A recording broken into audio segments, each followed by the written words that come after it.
혼줄 아니고요. 돈줄 내러 왔습니다. 오늘의 돈줄 리포트 바로 공개하겠습니다. 네, 먼저 첫 번째로는 키움증권에서 나온 기업입니다. FCBGA의 대표적인 기업, 또 어떤 종목이 될지 기대해 주시고요. 신기록을 경신한 기업은 메리츠증권에서 나왔습니다. 그리고 마지막으로는 또 한국투자증권에서 기본기가 필요한 이유에 대해서 설명을 해주실 겁니다. 오늘의 첫 번째 기업 주인공 그럼 함께 보겠습니다. 먼저 대덕전자입니다. 지금 이 시점에서 대덕전자의 흐름 보시겠습니다. 현재 3.41% 상승하면서 28,800원에 거래 중입니다. 네, 간밤에 미국 증시에서 반도체주들의 흐름이 좋았습니다.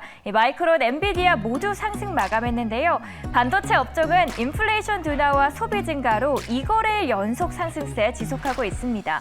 그 훈풍 받아서 우리 증시에서도 관련주들이 기분 좋은 출발 만들어냈습니다. 특히 반도체 안에서도 기판이 시장의 관심을 받고 있습니다. 삼성전기의 FCBGA 양산 본격화 소식 등의 PCB 관련주들이 눈에 띄는 상승을 이루고 있습니다. 그 안에서 대덕전자 장 초반부터 증권사 발표에 탄력을 받고 있습니다. 리포트에서 중점을 두는 건 바로 FCBGA 모멘텀, 국내 2인자로 위치를 확고히 하고 있고요. 이 모멘텀이 실적까지 뒷받침해주면서 1분기의 깜짝 수익성이 2분기까지도 나타날 것으로 기대가 됩니다. 투자 의견은 바이고요. 목표 주가 함께 보겠습니다. 43,000원 유지합니다. 네, 다음은 실적 탄탄한 기업입니다. 신세계 인터내셔널 보겠습니다. 현재 3.15% 상승하면서 29,500원에 거래 중입니다. 네, 확실히 요즘은 실적에 대한 전망이 좋은 기업들이 주목을 받고 있는 것 같습니다. 오늘 면세점 한도 상향 조치 등으로 관련 테마들이 상승 중입니다. 네, 코로나19로 인해 면세점 등 관광 산업이 어려움을 겪고 있다고 판단해 정부가 면세 한도를 8년 만에 상향하기로 했고요. 오늘 리포트에서 신세계 인터내셔널이 또 의류 호실적과 화장품 정상화로 분기 최대 실적을 달성할 것이란 전망 속에서 빨간불을 켜고 있습니다. 현재 이 기업은 주가 조정으로 밸류에이션 부담이 덜어진 만큼 적극 매수 접근을 추천했고요. 목표 주가 함께 보겠습니다. 5만 원 제시합니다. 네, 마지막 기업은 스마트팜 관련주 보겠습니다. 그린플러스입니다. 현재 거래 상황 보겠습니다. 2.18% 상승하면서 11,700원에 거래 중입니다. 네, 스마트 시공 분야에서는 독보적인 지위를 가지고 있는 기업입니다. 스마트팜 하면 그린플러스가 떠오르는 것처럼 설계부터 자재, 공급 그리고 시공까지 모두 제공할 수 있는 기업입니다. 이 부분이 중요한 이유는 국내 스마트팜이 시장은 초기라는 점입니다. 아직 시작 단계이기 때문에 이 성장 동력을 생각했을 때 초기에 선점을 해서 성장의 훈풍을 더욱더 누릴 수 있는 거고요. 살기 위해서는 또 음식이 필요하기 때문에 성장할 수밖에 없는 분야입니다. 그린플러스는 올해 이미 국내외 스마트팜 신축 계약을 연이어 체결을 했습니다. 앞으로의 성장 또 지켜보시면 좋겠습니다. 네, 지금까지 세 가지 리포트 살펴봤고요. 다른 두 개는 소장님 돈줄 내주세요. 네, 돈줄 내는 리포트, 오늘은 어떤 리포트를 차근차근 뜯어볼까요? YG경제연구소 차영조 수장과 함께하겠습니다. 어서 오세요. 안녕하십니까? 네, 안녕하십니까? 오늘은 저희가 좀 앞서 유통주들, 소비주들이 나와 있길래 네. 그중에 하나인 한세실업 먼저 살펴보도록 할게요. 실적이 전망되고 있습니다. 부진한 업황과 향후 실적 둔화가 우려된다라는 리포트에 이제 하나증권 리포트가 나왔는데 그 실적부터 한번 뜯어볼까요? 예, 일단 2분기 실적 같은 경우는 매출이 전년 동기 대비해서 한 43% 정도 증가하고 영업이익은 56% 증가하면서 시장 기대치를 오히려 상회할 전망으로 지금 이제 나오고 있습니다. 굉장히 2분기 실적만 놓고 보면 생각보다 잘 나왔다 이렇게 좀 볼 수 있는 거죠. 안타깝게도 최근 주가가 흘러내리고 있죠. 이런 호실적에도 불구하고 주가가 흘러내리고 있는 것이 상당히 안타깝다라고 말씀드릴 수가 있겠습니다. 근데 이제 리포트를 보게 된다면 2분기에 이제 이렇게 실적이 좋았었던 원인을 잘 파악했어요. 그러니까 이제 미국의 주요 바이어들이 상반기에 집중적으로 오더를 냈다. 그러니까 이제 우리가 지금 미국의 일부 기업들이 재고가 많아요. 재고가 많은 게 물건이 안 팔려서가 아니라 지금 물류 대란이 일어나면서 그러니까 이제 중국 상해에서부터 LA까지 가는 게 황금 노선인데 LA에 도착한 물건을 내려야 되잖아요. 근데 지금 거기 히스패닉계 노동자분들께서 지금 그 미국 내로 못 들어오다 보니까 물건을 못 내리고 있어요. 그래서 바이든 대통령이 군인을 써서라도 내려라라고 할 정도로 물류 대란이 일어나니까 미리 이제 기업들이 재고를 좀 쌓아놓는 거죠. 우리가 월마트 실적 보면 그런 것들이 드러나거든요. 그런 부분이 이제 들어왔는데 문제는 이제 하반기 때 뭐 기업들이 재고가 늘어난 상황, 더군다나 이제 경기 둔화에 대한 부분도 소비 심리가 둔화될 것으로 보기 때문에 하반기 좀 불투명하다. 이런 것들을 좀 나름대로 객관적으로 썼다. 이렇게 좀 말씀드릴 수가 있겠습니다. 네, 그러니까 말씀해 주신 것처럼 2분기 실적은 우리 컨센서스보다 잘 나올 것으로 전망이 되고 있는데 왜 주가가 하락하나? 이거는 향후에 좀 부진할 것을 먼저 좀 땡겨서 우려하는 것 아닐까 싶기도 하거든요. 그러니까 지금 의류주들이 그 기로에 놓여져 있는 것 같아요. 리오프닝의 수혜를 받을 수 있지만 반대로 경기 침체 피해를 받을 수 있는 또 대표적인 종목이 있잖아요. 의류주에 대한 소장님의 생각은 어떠세요? 예, 정확히 잘 표현하셨습니다. 저도 이제 몇 차례 이 매일경제에서 말씀을 드린 게 저도 이 옷도 얼마 전에 산 거예요. 얼마 전에 산 거예요. 왜냐하면 우리가 한 몇 년 옷, 한 2년 옷을 못 사다 보니까 체형도 변하고 네. 여러 가지 유행도 변하다 보니까 저도 얼마 전에 이제 백화점 가서 옷을 샀는데 문제 이제 이렇게 필요에 의해서 샀던 것들은 어느 정도 상반기 때 좀 일단락 됐다라는 거죠. 그다음에 이제 우리가 추가적으로 소비가 늘어나야 되는데 일단 가장 무서운 게 심리잖아요. 경기가 둔화될 것으로 보여지면 가장 먼저 줄이는 게 뭐예요? 가전이라든지 자동차 같은 어떤 큰 재화들도 있지만 일단 뭐 당장 옷 사는 거 한 번 더 생각해 본다라는 거죠.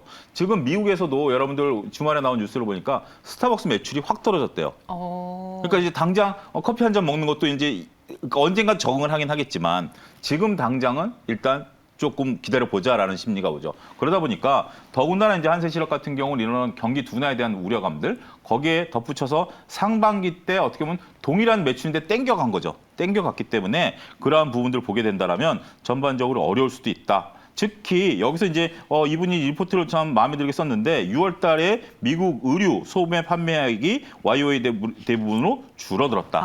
그리고 5월 달에 재고 증감률은 무려 25%나 늘었다. 이런 부분들을 뽑아냈다라고 본다면 현실을 그러니까 이제 안 좋은 것을 안 좋다라고 현실을 객관적으로 쓰는 게 어떻게 보면 리포트의 역할 아니겠습니까? 그렇죠. 그런 부분에 굉장히 충실했다. 저는 그렇게 좀 말씀드리고 싶어요. 이번에 하나증권에서는 목표 주가를 33,000원에서 23,000원으로 하향 조정을 했어요. 그렇게 되면은 사실 주가 하락을 어느 정도 좀 예상하고 우리가 좀 견뎌내야겠다라는 마음가짐으로 주주분들이 대응하셔야 될 텐데 네. 주가가 반등하기 위한 전제 조건 혹은 뭐 기회는 없을까요? 아무래도 일단 소비 심리가 살아나야 되겠죠. 소비 심리가 올해 당장 살아나기는 현실적으로 어렵죠. 일단 전쟁이 끝나야죠. 전쟁이 끝나고 금리 인상에 대한 어떤 것들 조금 이제 지금은 이제 소나기가 확 내리는 시점입니다. 여러분들 이제 ECB 통화정책회의가 이번 주 열리면 달러 환율에 대한 방향성 이런 것들이 이제 또 결정이 날 텐데 지금은 어려워요. 근데 이제 아무래도 올 하반기 때 그래도 좀 잘 지나고 나면 여기서 만약에 전 이런 것도 한번 고민해 볼 필요가 있을 것 같아요. 지금 우리가 2020년과 2021년에 의류 소비가 거의 없었죠. 뭐 레깅스라든지 스포츠를 일부를 제외한다라면 그게 이제 2022년에 어떻게 보면 터졌어야 되는 상황이죠. 그래서 저처럼 옷을 산 사람도 있지만 안 산 분들도 있어요. 근데 이런 상태에서 경기 둔화가 무려 3년간 시행이 된다라면 네. 2023년에 옷을 살 수밖에 없겠죠.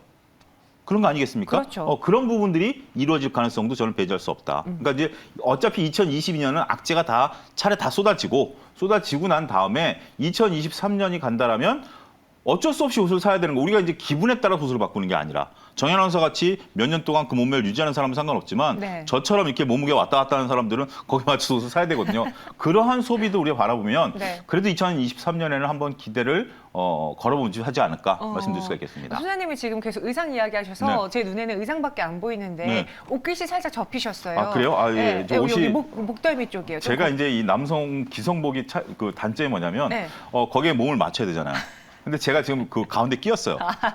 끼어서 네. 이게 한 사이즈 더 큰 거 사면 남의 옷 같고, 그다음에 한 사이즈 작은 거 사면 그것도 또 빌려 입은 것 같고, 그래서 좀 이렇게 하니까 여러분들이 좀 뒤에 뭐 핀을 꼽든지 다음부터는 좀 신경 써보겠습니다. 예. 아닙니다. 지금 한세실업 이야기를 네. 하고 있으니까 다시 말해서 사실 리오프닝 하면서 또 여름이 오면서 이 의류 교체 주기가 사실 도래할 수 있는 성수기인데 생각보다 소비가 침체되면서 지금 그 판매량이 줄어들고 있습니다. 한세실업 목표 주가도 하향됐거든요. 이 리포트 믿어볼까요? 어떻게 할까요? 뭐 안 좋은 내용을 솔직히 안 좋다라고 쓰는 게 용기 아니겠습니까? 그렇죠. 정현 아나운서를 보고 이쁘다라고 얘기하는 것도 용기인 것처럼. 그건 용기 아닐 것 같아요. 그런 것처럼 지금 이 리포트는 좀 우리가 이제 안 좋은 리포트 갖고 이렇게 농담하는 게 좀 죄송스럽긴 합니다만 이제 뭐 바닥을 잡아가는 어떤 확실한 또 근거가 된다라고 보면 믿어보자 이렇게 말씀드릴 수 수가 있겠습니다. 알겠습니다. 한세실업의 주가가 살아나기 위해서는 이 소비 침체 고리가 끊어져야 될 것 같습니다. 당장은 지금 그것이 보이지 않기 때문에 갖고 있는 주주분들에게는 좀 긴 시간이 필요할 수 있을 것 같아요.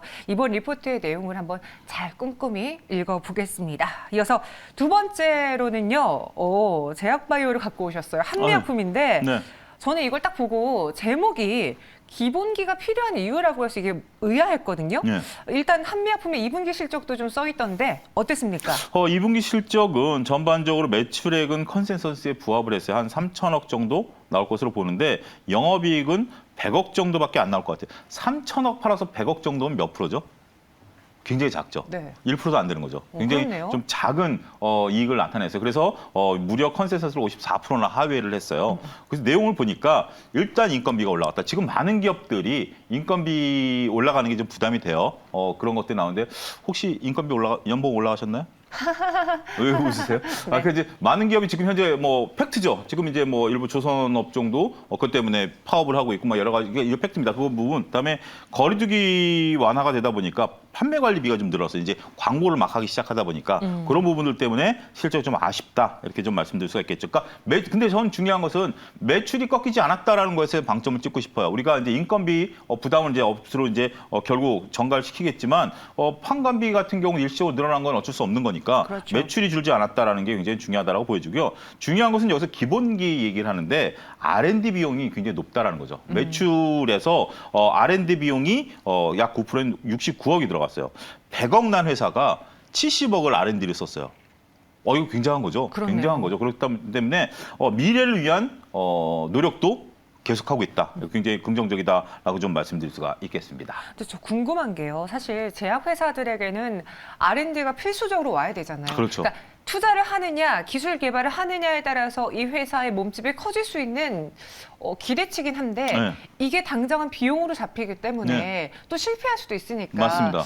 이걸 내가 제약바이오 주주로서는 이 R&D 비용이 큰 것을 좋아해야 되는 건지 싫어해야 되는 건지도 좀 의아하거든요. 네. 이번 리포트에는 기본기가 필요하다라고 했는데 그 기본기가 이겁니까? 그렇습니다. 일단은 지금 한미약품이 작은 회사가 아니기 때문에 작은 그렇죠. 회사고 팔 어떤 제품이 적은 상태에서 R&D 비용이 오랫동안 과도하게 들어간다라고 한다면 이건 좀 불안하죠. 근데 한미약품 같은 경우는 기본적인 매출이 3천억 정도 될 정도로 탄탄하다라는 거죠. 여기서 대략 이 정도 R&D 비용은 제가 볼 땐 큰 무리는 아니다. 그리고 최소한 이 정도는 해야 된다. 최소한 이 정도는 해야 되는 게 어떻게 보면 필수 불가결한 얘기죠. 이런 부분들이기 때문에 이 정도라면 이제 어떤 규모와 그다음에 회사와의 어떤 상관관계를 좀 봐야 되겠죠. 예를 들어서 조그만 제약바이오가 매출이 없는 상태에서 하나의 신약 개발에 목숨을 걸고 있다라면 그건 뭐 아니면 돕니다. 정말 잘 되면 매출이 어마어마하게 늘어날 수 있지만 실패하면 회사의 존립 위기까지 나오는 거죠. 근데 한미약품 같은 경우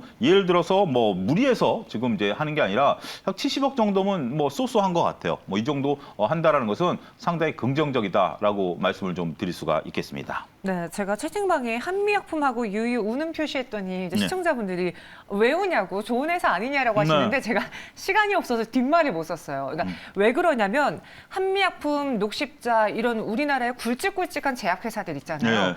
이 회사들이 말씀해 주신 것처럼 몸집이 크다 보니까 네. 정말 대단한 잭팟을 내놓지 않는 이상 네. 주주분들이 주가로서 반응을 못 받아요. 그러니까 이게 참 아이러니하게 매출액도 잘 나오고 있고 돈도 잘 벌고 있고 안정적인 제약회사로 자리매김한 애들이 오히려 주가 탄력도가 적다라는 게 저는 주주 입장에서 매번 좀 속이 쓰렸거든요. 근데 그건 어떻게 보면 정연 아나운서의 특징이죠. 정연 아나운서는 빠르게 탁탁 하는 거죠. 탁탁 하는 거죠. 근데 저는 오히려 우리가 이 안정적으로 투자할 수 있는 좋은 요소가 된다.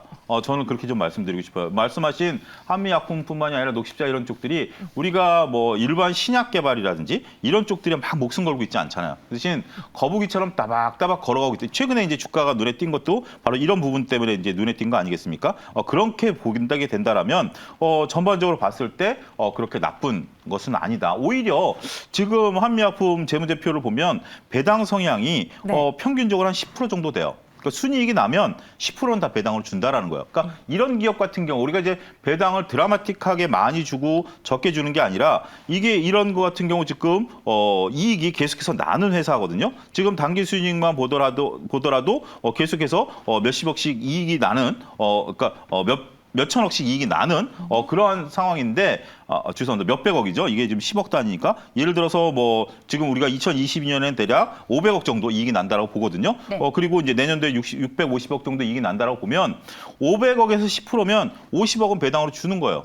그렇기 때문에 이런 주식 같은 경우 여러분들이 어떻게 보면 재미없을 수도 있죠. 뭐 코로나19 치료제라든지 이런 걸로 통해서 주가 막 움직이는 것보다 나 그런 거에 대해서는 나는 심장 떨려서 못해 라고 한다라면 오히려 이런 주식들이 따박따박 배당이라든지 주가 차익을 날 수 있는 좋은 주식이다. 그리고 고령화 테마잖아요. 그렇죠. 지금 정현 아나운서는 비타민밖에 안 먹기 때문에 모르지만 네. 좀 뭐 부모님도 뭐 여러 약 드시고 막 드시잖아요. 그러니까 결국 이런 테마는 꾸준히 간다고 봐야 되겠죠. 저희 부모님은 약물 중독이세요. 아, 그러세요? 비타민, 뭐 루테인 엄청나게 챙겨 드시더라고요. 그러니까 이제 어떻게 보면 지금 이제 그때 한 해 트렌드예요. 그러니까 이제 고령화 되신 분들이 전에는 이제 아프셔야 약을 드셨다라면 네. 이제는 아프지 않아도 내 몸을 챙겨야 되겠다라고 해서 그런 약들을 드시는 분들이 계시기 때문에 물론 이제 이런 쪽과는 관계가 없다 하더라도 전반적으로 이제 이런적인 사회적인 비용 늘어날 것이기 때문에 그러니까 우리가 2015년으로 돌아가 보자고요. 2015년에 돌아가 보면 그때는 이런 것들 때문에 제약바이들이 올랐잖아요. 그렇기 때문에 이러한 움직임은 나쁘지 않다 이렇게 말씀드릴 수가 있겠습니다. 네, 저 이진님이 이렇게 글 올려주셨어요.